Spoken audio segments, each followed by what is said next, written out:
Good day, sir. I'm Aladdin B. Enoch. I'm here to perform the administering the intramuscular injection. Number 1. Follow the general procedure of giving injection. Rationally, prevent error in drug administration.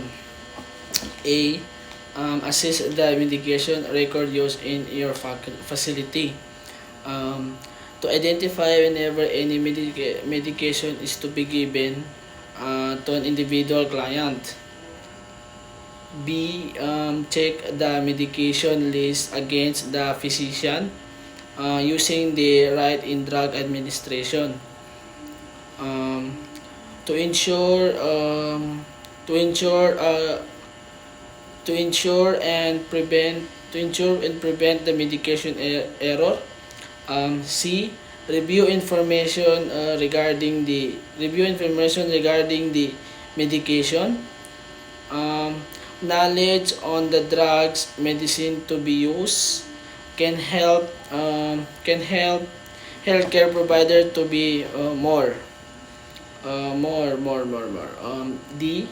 Assist the size and general build of the client.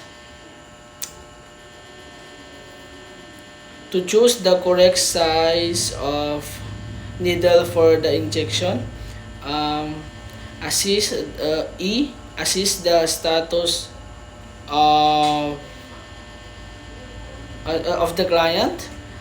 Determine the need for assistance to turn or resistant the client during the procedure. F. Wash hand and prepare materials needed for infection control. D is withdraw the correct dosage of medicine using the technique described for for drawing up from the vial or ampule or the mixing medication of facilitate the aspiration of the order medicine. H. Recheck your dosage calculation to prevent medication error. I. Identify and explain the procedure to the client and provide privacy to establish correct identity and reduce level of anxiety. J. Assist client into a comfortable position. Divert client attention by talking about an interesting subject. Relaxation minimize discomfort and diverting attention and reduce anxiety. K. Wear clean glove on your non-dominant hand and appropriate site of injection. Prepare yourself from potential blood spill. I is clean the site with alcohol or cotton ball using the circular motion. The middle of the site outward allows skin to air dry circular motion and action of swab removes secretion and containing microorganism. It's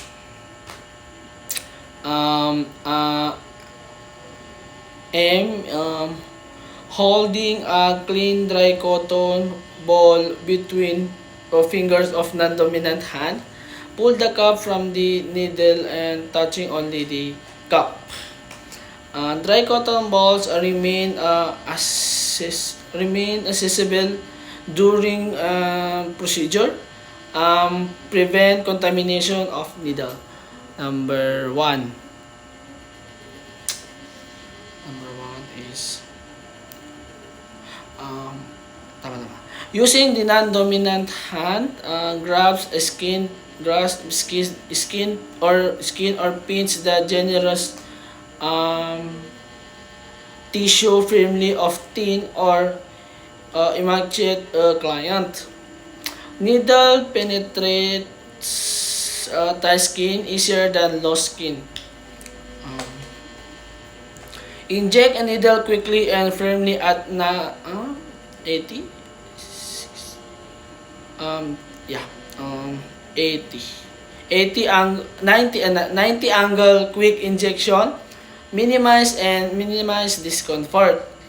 3. Transfer non-dominant hand the barrel of this syringe to steady it and position dominant hand to the end of the injection. Smooth manipulation of syringe. 4 is pull back the plunger to ascertain if needle is in the vein. Blood pressure, slowly inject the aspiration blood.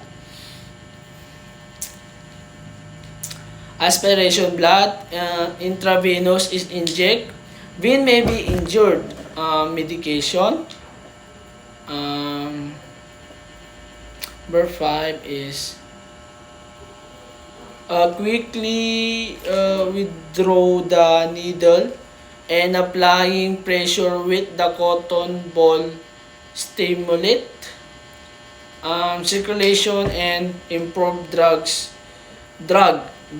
distribution. Then massage the site gently. Number 6 is discharge the uncapped needle for decreased risk of accidental needle. Syringe in a safe receptacle. 7. Remove glove and wash hand. Prevent transfer of microorganism.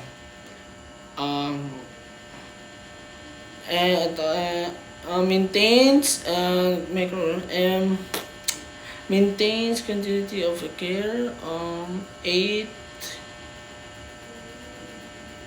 Document procedure done. Assist the site at the appropriate time of interval after 30 minutes and determines reaction or sensitive of the drug. Thanks.